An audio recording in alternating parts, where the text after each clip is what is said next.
Okay, welcome everybody. I'm Alex. I'm very excited for the session. Thank you all for joining. So I'll start off by giving a little bit of an intro to myself and then talking about the topic today, and then we'll dive into it. So I'm Alex Gasson. I'm the CEO of a company called Delta-v, and what we do is we set up and operate outbound SDR, BDR teams, very specifically for fintechs and enterprise software companies. So generally companies that are selling complex solutions into complex organizations. My background is I've spent the last 15 years either building or operating sales organizations in my own businesses or companies I've worked in, and it's generally had a focus on selling to large enterprise. When we're talking about the topic of hiring, I can assure you I've made every mistake in the book.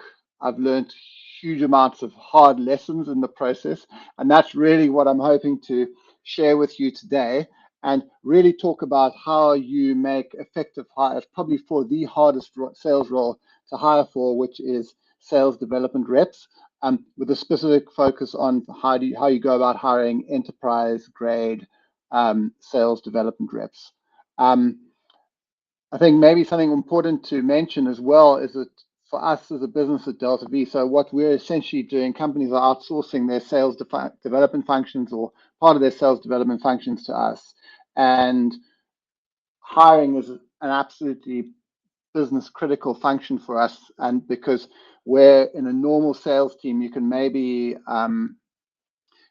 handle a failure rate of maybe 20% in the sales hires you make. In our business, we are signing people to customers, and so we have to get it right 99% of the time in terms of hiring. So we spend a huge amount of time and effort in figuring out how to do hiring that gets consistently good outcomes.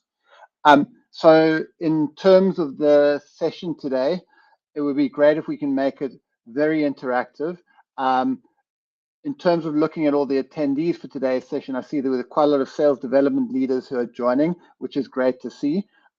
So please, so that's great to see. And so please, let's make it super interactive. So please add comments, ask questions as we go along, and I'll pick up those questions as we go. And then what we'll do as well at the end of the session, we can also do a general Q&A, but please feel free to add questions or comments as we go, and then I will go through and answer those.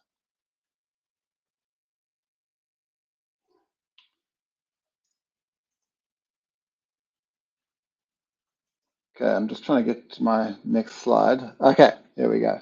All right, so before we talk about kind of the specifics of hiring, let's talk about what's the sort of recipe for sales success or sales development success. And you can break it down into three key elements essentially, which is you have people who are performing the work, you have processes that make the work more efficient, and technology that helps people perform their work and automate the processes. For the audience today, please add in the comments very quickly, which of these do you think is the most important element of the sales success recipe? Is it the people, is it the technology, or is it the process? And why do you think the one that you've chosen is the most important?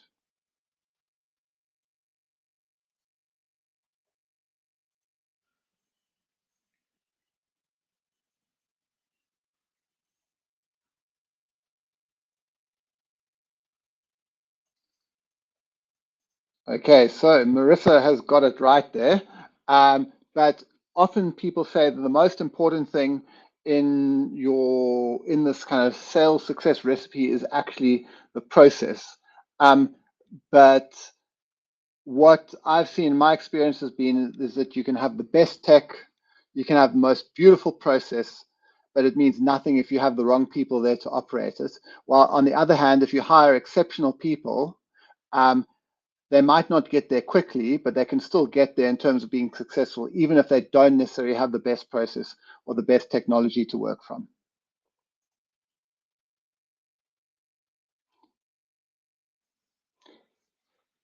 So what happens when you get sales hiring wrong? So for me, getting sales hiring right is the most important thing. And these are the reasons and the bad things that happen when you get it wrong. So first off, you're going to be running a sales team or an SDR team where people are not hitting to their targets. As a business, you're not going to hit your revenue goals, which means that your company doesn't grow like you want, and your board or your investors are not going to be very happy. You, as a manager, then go and spend all your time performance managing people instead of doing stuff that drives the business forward. You have to deal with an unhappy team. You see high sales team turnover, and ultimately you feel incompetent as a manager and a leader. My experience has been that the easiest way to be a better leader and a manager in a business is just to get better at hiring people. It's the simplest way to feel like a pro manager or a pro sales leader. Whereas if you're making the wrong hires, you're going to feel incompetent because you're going to be dealing with a team that's full of issues.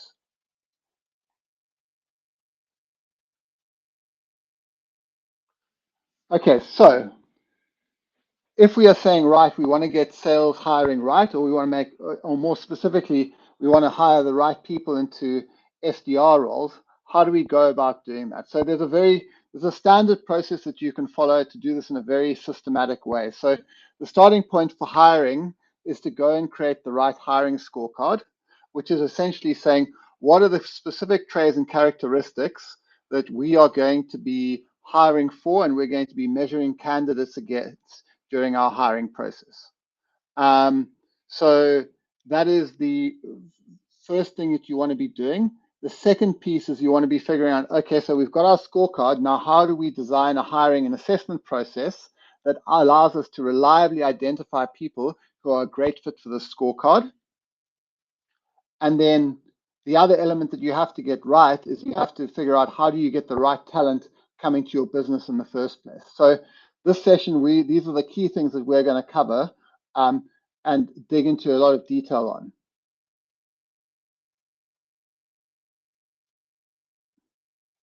All right, so if you are wanting to go and hire enterprise grade SDRs, there are certain essential characteristics that you are going to be looking for. So if you think about it this way, you are looking to hire people who are going to be taking a complex solution to market, which they need to understand, and then they're going to be going and selling that and having to navigate complex organizations and having conversations with senior decision makers and needing to sound credible and intelligent in those conversations. So hiring the right person to do that is super, super important. And there's specific traits and characteristics in our business that we found that very reliably produce the right sort of outcomes. So what I'm going to do now is I'll take you through how we what we look for and how we assess for some of these things in our hiring process. So the first thing that we look for is we need, if we're representing a complex product and selling into complex markets, you need somebody who's intelligent, okay? And so for us, the way that we kind of assess intelligence, one is studies. University degree is a good proxy for intelligence. Somebody doesn't have to have a degree to be intelligent, but it's a good way of kind of filtering many applicants down to a slightly smaller subset.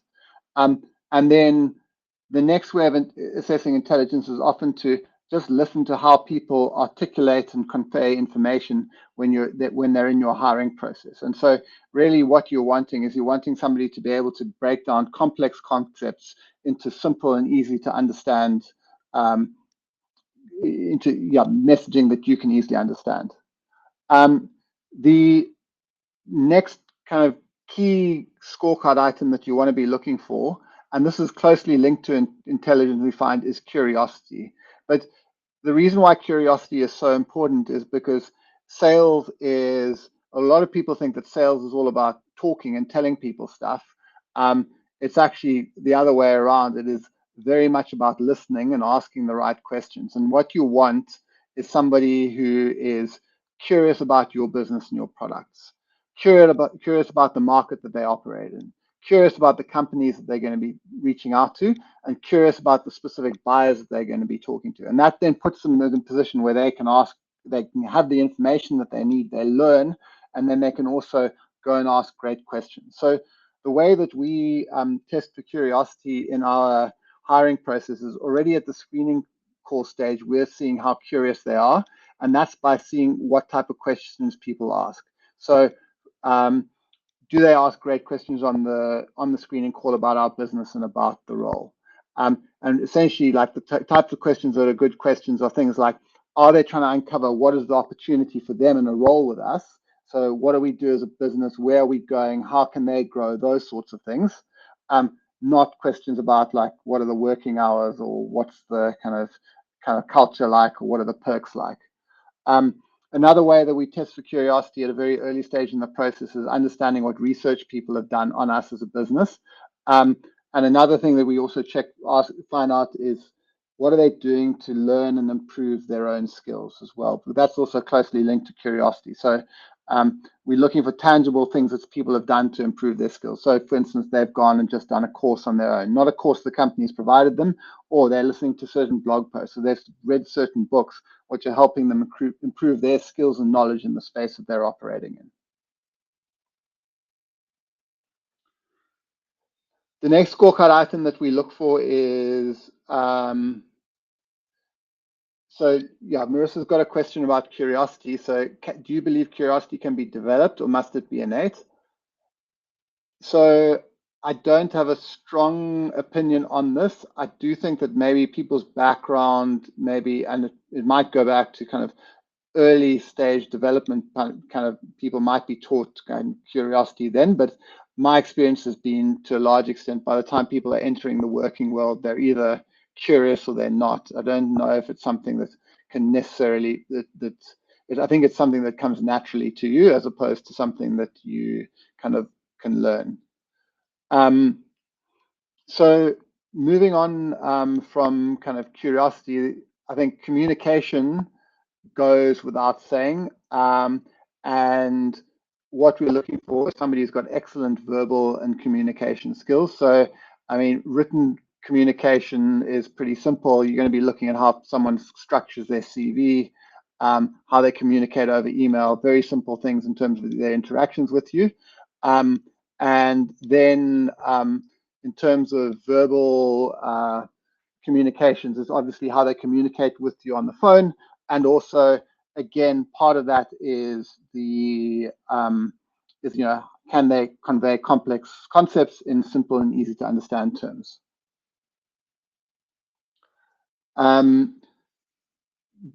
So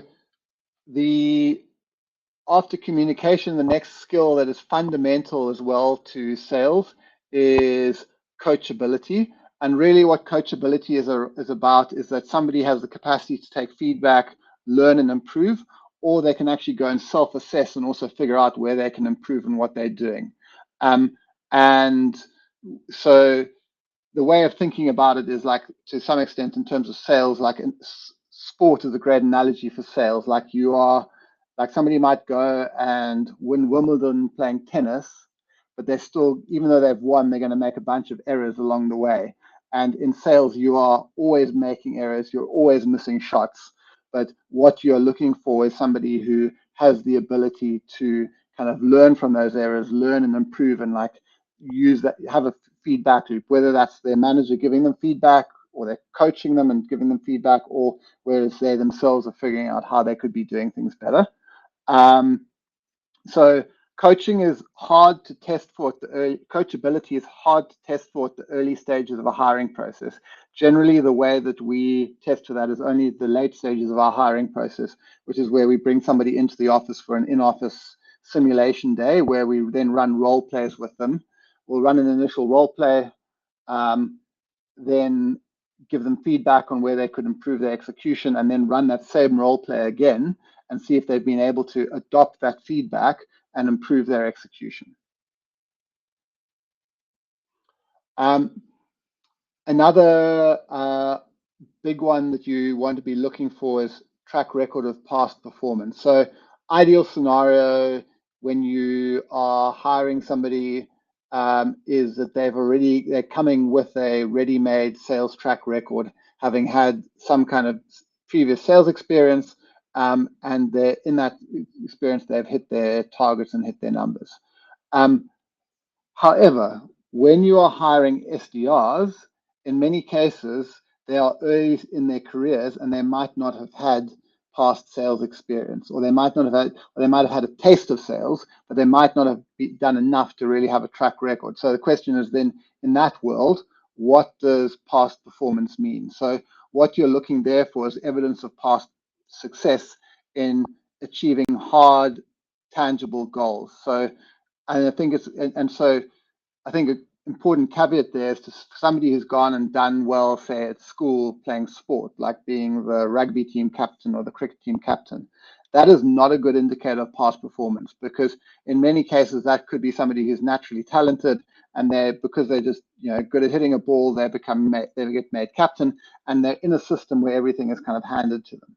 What you're looking for in terms of past performance is you're looking for or evidence of success is you're looking for somebody who's chosen to go and do hard things rather than just like being handed stuff. So, I mean, some of examples of things that we've done in terms of or used as a kind of indicator of prior success in making SDR hires who don't really have a lot of sales experience. We had, for instance, one guy who, when he applied to us, was in the final year of his studies. He was getting firsts for all of his subjects, studying at night while also working full time. That is somebody who works super hard and is showing evidence of success. Another example, we had someone who had become very passionate about photography and produced incredible photos and had built up a following of something like 60,000 Instagram followers because of the photography that he produced. So those are kind of the things that you can look for as evidence of past performance or prior success if someone doesn't have a strong sales track record. Another element of the scorecard that is really, really important is competitiveness. So in sales, you're either winning or you're losing, and it's very clear. You're either hitting your numbers or you're not. And so what you want to be doing is you want to be hiring people who hate to lose and are going to fight to win. And so competitiveness is also a huge motivational lever. So if you have a team of SDRs sitting in the office and competing with one another, they will try to outcompete each other, and you will see massive outperformance if you can have a competitive team of people working together.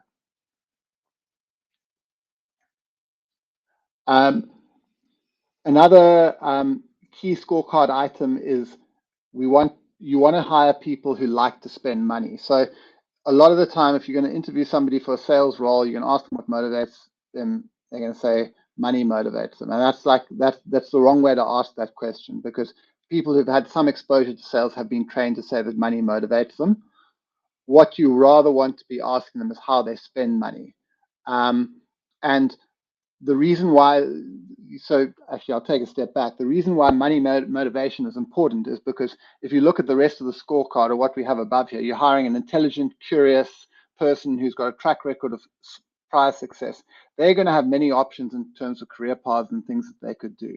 And so the motivation to earn and spend money and make more money than their peers do is very, very important, because that keeps a smart, curious person in the job and in the sales role. So you're looking for people who put up with the grit or the grind of doing sales because of that the payoff that they get from earning commission. And so what you're ideally looking for is somebody who likes to spend money, and like the ideal candidate that you're looking for is someone who is like a complete degenerate in terms of how they spend money. So examples of this is one of the SDR hire that we made, was chatting to him about how he spends money. I was like, do you make responsible purchases? And he says, no, I don't. He says, I said, like, what do you mean? He says, well, I don't have a car, but I ride a Harley. So the Harley was his dream form of transportation, completely impractical, but he went and chose to buy a Harley instead of buying like a car to get him around. Another example is I was interviewing a guy for a sales role, and I went through this process of asking him how he spends money. And so the first thing he said was, oh, no, I'm very conservative. I don't, I put money away. And I go, oh, well, do you ever make extravagant or ridiculous purchases? And he was like, well, I did buy this bike. And I was like, what? So tell me more about this bike. He goes, well, it was a carbon road bike. So I was like, how much did that bike cost you? And he was like, 180K, but don't tell my wife, because I told her it cost 16K. So when I heard that, I knew this is a guy who likes to spend money, and he's going to want to make money as well, so that he can buy those types of things. So that's really what you're kind of wanting to look. You want is someone who likes to spend money, because that's what's going to keep them in the role long term. And then the last kind of scorecard item that you want to have on your scorecard is you want to be hiring somebody who wants to be in sales. And so what that practically means is that this is someone who's had their first taste of sales, has chosen sales as their career path. And the reason why for that is that sales is really hard. So you need somebody who's committed to this journey. And so this is the challenge around hiring SDRs, because often SDR work is an entry level job in terms of the sort of sales progression path or career progression path. But what you don't want to be doing is you don't want to be hiring grads. And the reason for that is the grads have not, in many cases, have not done any type of sales. And you're going to have a huge failure rate and huge attrition rate, because what they're going to do is they're going to come into your business, you're going to train them up, and within 3 to 6 months, 80% of them are going to realize that sales is not for them, it's too hard, and they don't want to do it, and they'd rather go and do something else. So generally, what you want to be doing, or in terms of our scorecard, in terms of how we hire, we're generally looking for somebody who's got a year or two of some type of sales related or customer facing experience, has had their first taste of sales, and has said, I want more of this, and are committed to a journey of being on a career path to sales. Like, essentially, you don't want people to be coming into your business to learn whether they want to be in sales or not.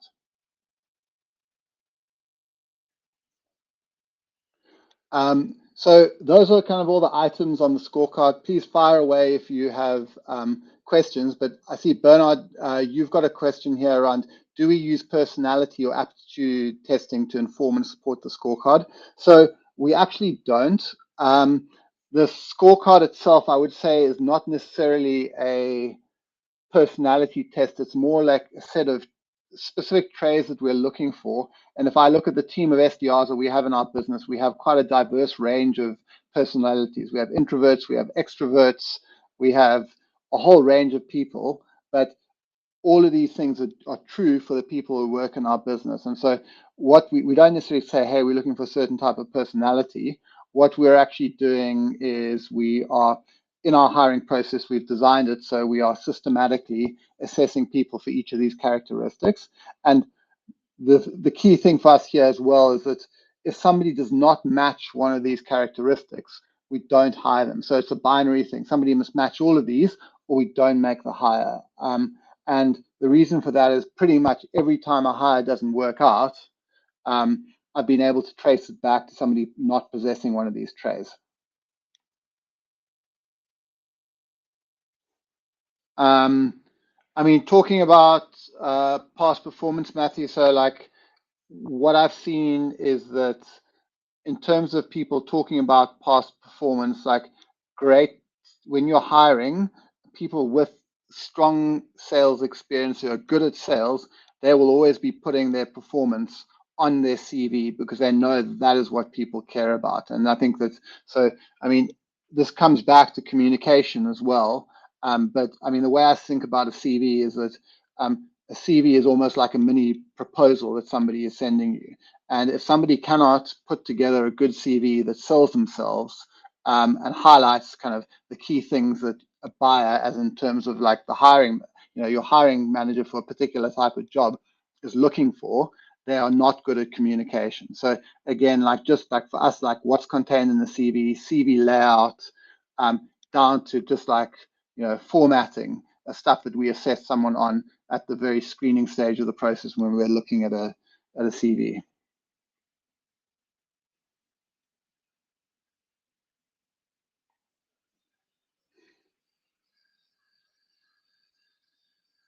I'm just looking at Mandy's question here. So a lot of candidates would say they enjoy doing sales, but then turn around and go into a different direction. How can you see the difference between people wanting to be in sales and people saying they want to, but not really?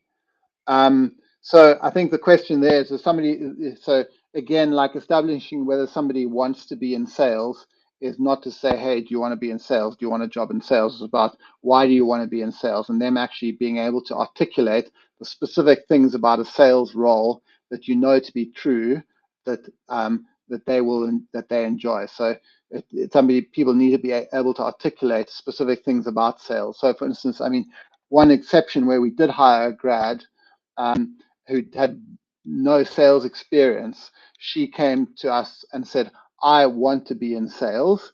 And the reason I want to be in sales is because in 10 years' time, I want to be running my own business. I want to do something entrepreneurial. And I recognize that sales is fundamental to running and building a business. And these are skills that I want to develop now at this stage in my career. So that was an example of a very strong justification that actually put us in a position where we went ahead and hired a grad when under other circumstances we wouldn't have gone and done that because they didn't have sales experience.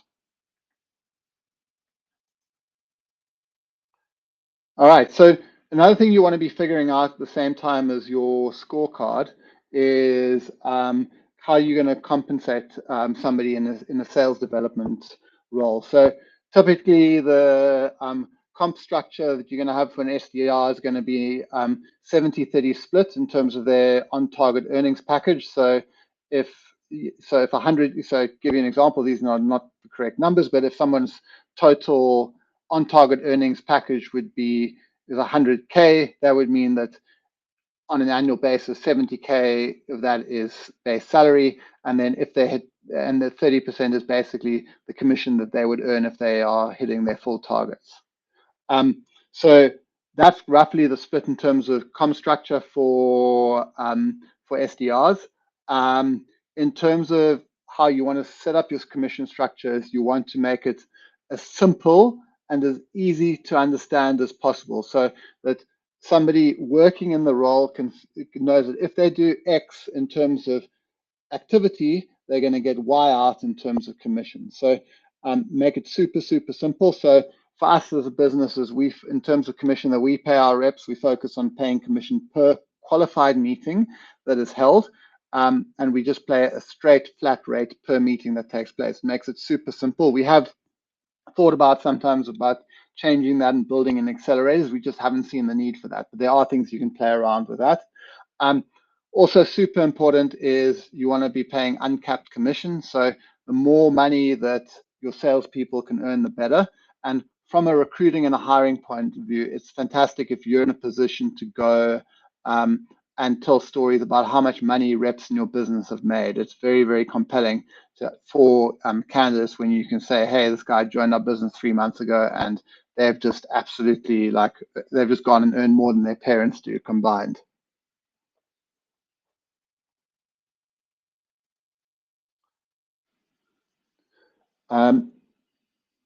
Okay, so that's kind of covers scorecard and what you want to be thinking about when you're kind of essentially developing the specification that you're going to be hiring against. Then in terms of sales hiring process, is that this is something that we as a business have so sales hiring is something that we've spent a lot of time thinking about, because as I mentioned at the start of the session, is that it's something that we have to get right every single time. So it's essentially saying we have a scorecard which we know if people match the scorecard, we're going to very reliably make great hires. Question is, how do we make sure that people match that scorecard? And so we spent a lot of time figuring out a sales hiring process that works. I think a critical thing that you want to be thinking about in terms of your sales hiring or SDR hiring process is that if you're going to put garbage into your process, you're going to get garbage out. So you need to make sure that you are really focusing your time, like making sure that you're only putting people into the process who like are as good a fit as possible and then eliminating them as quickly from your process when you establish that they are not a fit. And so, and it is a lot of work to make good sales hires. I'll give you, once I've run you through all the steps in the sales process, I'll give you some metrics on kind of how much effort we have to go into to ultimately make an SDR hire. So you can benchmark your hiring process in terms of candidate volumes. So the first stage in our hiring process for SDRs is that there's application screening, which is essentially a review of the CV, a cover letter if someone sends them. We use Workable for all of our hiring activities. So we have specific questions that we ask. We review the quality of those responses and potentially any supporting documents.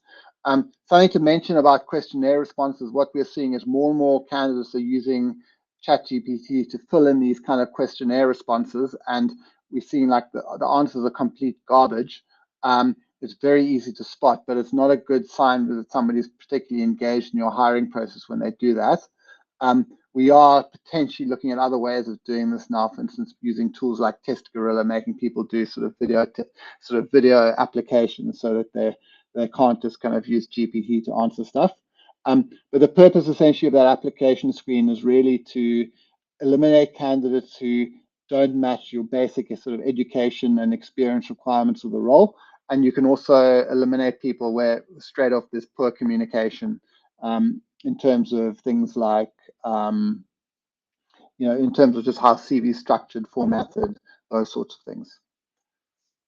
If someone looks like they could be good, the next stage is to do an initial phone screen, which should last around 15 minutes, and that is kind of to assess high-level fit. And again, like what you're trying to do here is you're trying to eliminate candidates on the basis of not matching like what you would call easy to assess scorecard items. So things that we generally are kind of covering in that call is confirming logistics like salary, availability, location.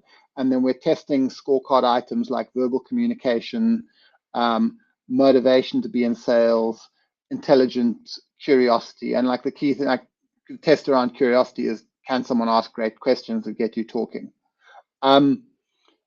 If they make it past phone screen, then the next stage is first interview, which we do either in person or video. And the purpose of this session is really to identify candidates who are a great match for the scorecard. And the only thing that we can't really assess at this stage super well is coachability.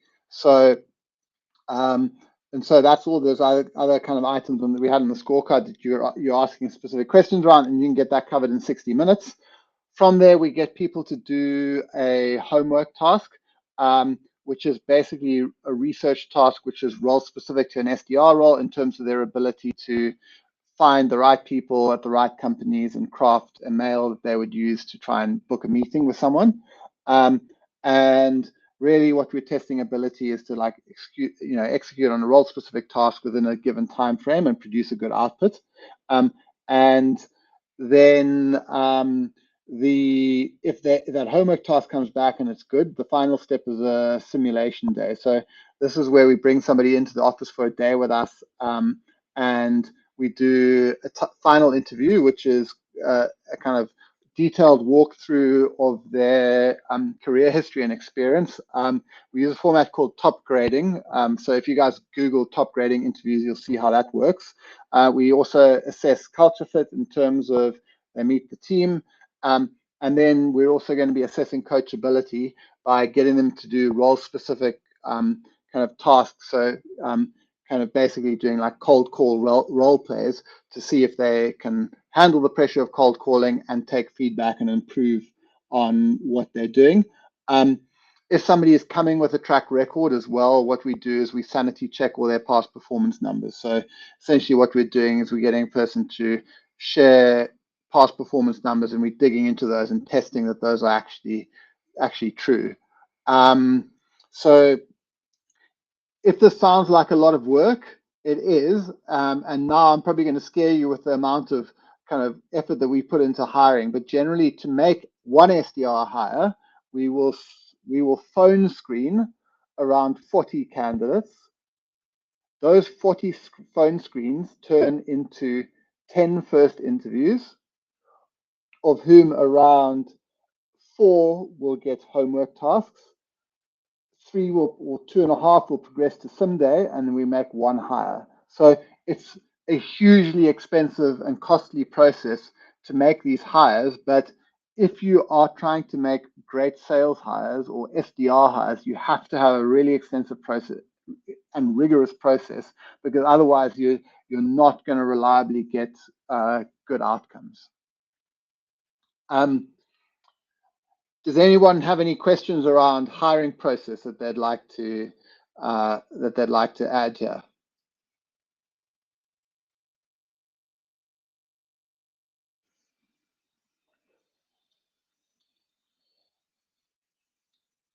Okay, moving on then. So the last thing you want to be thinking about in terms of recruiting SDRs is you need to be attracting talent to your business, and this is super important. I mean, so the job market has changed a little bit, but in talking to the leaders of businesses, like a common thing I've heard is like hiring a good SDR, hiring a good salesperson is much harder than hiring a software developer.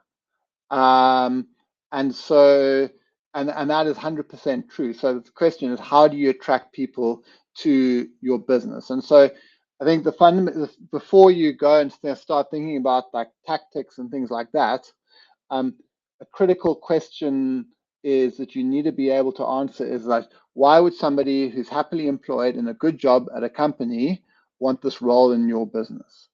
And because if you can answer this question and articulate that clearly, then you're going to be able to sell a role. And like I think the critical thing that like you've got to realize here is that nobody cares if you're nice people, if you have free lunches, or if you do Friday drinks or things like that. That's not, people want to know what's in it for them. And you as a business have to figure out what is it for somebody who's joining our business, what are they going to get out of it, and how do we articulate those opportunities to somebody to sell a role. And so there's a nice framework for thinking about this, where we look at, which is basically motivation factors, or you could call them opportunities that sell a role. So you can break this down into kind of 3 key sets of opportunities. So the first one is opportunities to learn. So in the context of a SDR role, this would be, say somebody is already in an SDR role, it might be the opportunity to go and work in new markets they haven't worked in before, or go and sell new products that they haven't sold before, or target new verticals. Or another opportunity to learn would be to get training or certification. So for instance, in our business, like I'm pretty convinced we have the best training out there. And we package that up into something we call the Go-to-Market Academy, which anybody entering our business goes through. And so people have an amazing opportunity to learn when they join our business and become absolute like sales development pros. In terms of opportunities to take on responsibility, that doesn't necessarily mean that someone has to go and become a manager. I mean, there are various other types of responsibility, especially in a SDR role, that somebody can take on. So it could be that once they've developed a certain skill set, they can go and mentor others, or they can be involved in training, or they can actually be involved in hiring. They can have or they could be leading, a team of SDRs. The other types of responsibility as well is, I mean, in our business, for example, somebody has joining our business, they have the opportunity to take responsibility for the execution of the go-to-market campaign for a very exciting fintech or enterprise software company. So those are the types of opportunities that you want to be highlighting. in terms of responsibility. And then this is super relevant for SDR hiring as opportunities to change function, because what we've found is that generally we don't hire people who've previously worked as SDRs. Generally, we're hiring people who've worked in sales roles, but in other industries. So, for instance, somebody who is worked in, say, recruitment and now wants to get into tech sales. So we're giving them this opportunity to change function, change role, change industry by going from, say, being a recruiter to being in tech sales, or somebody who's worked in travel and hospitality selling expensive safari packages to tourists to now be able to go into tech sales. Opportunities to change could also be changing verticals. So, for instance, somebody has been selling to SMB or mid-market, and you have a proposition for them to come and focus on selling to enterprise, which represents a step up in complexity. So, in an ideal world, when you are packaging up your job and thinking about how to sell it for an SDR, what you ideally want, if possible, you want to hit all of these kind of key characteristics in terms of highlighting what are the opportunities to learn your business, what are the opportunities to take responsibility, and how can they change function. So you want to think very deliberately about that, and when you then create your job ad, which you want to be highlighting that in the job ad, and then at every interaction through your hiring process, you also want to be trying to highlight these opportunities and selling these opportunities to the candidate so that they are highly likely to accept your offer when you make that offer. So, Fallon, you had a question about how we're getting candidates into our application funnel. So one of the things we've done in our business is we've invested very, very heavily in marketing our employer value proposition. So if you look at our LinkedIn, you will see that, so the Delta-v LinkedIn page, pretty much everything that gets put out on our LinkedIn page is not to try and sell to customers, but it is actually to try and sell opportunities and sell working at Delta-v to candidates. So to market our employer value proposition. And so up until fairly recently, we really had a big issue in terms of we were not getting enough quality candidates coming into the top of our hiring funnel. Building our brand and like putting our employer value proposition out there has had a fundamental impact on our ability to reliably have great people coming into our hiring process.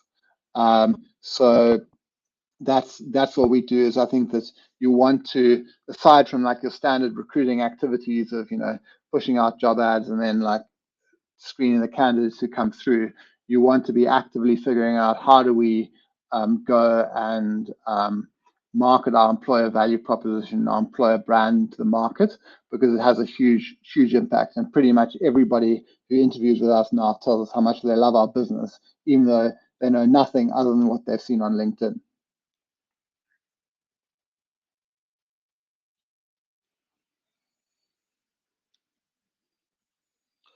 Okay, so I think that pretty much covers everything I had in this presentation about SDR hiring. I'm happy to take more questions from a Q&A point of view. So we've still got another 15 minutes, so people please fire away if you have more questions.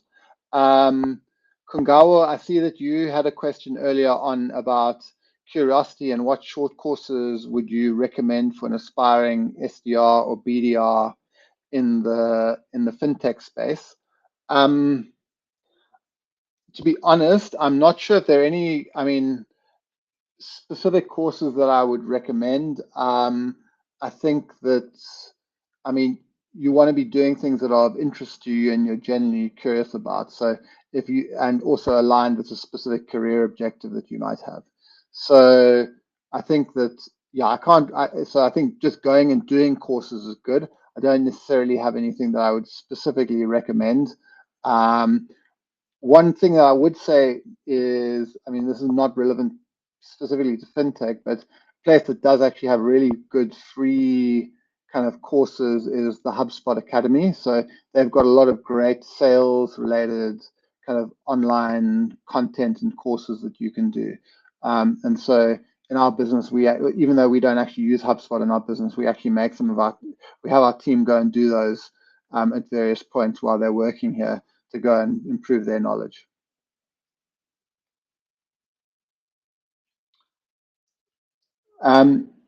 Alrighty, any other questions before we end the session?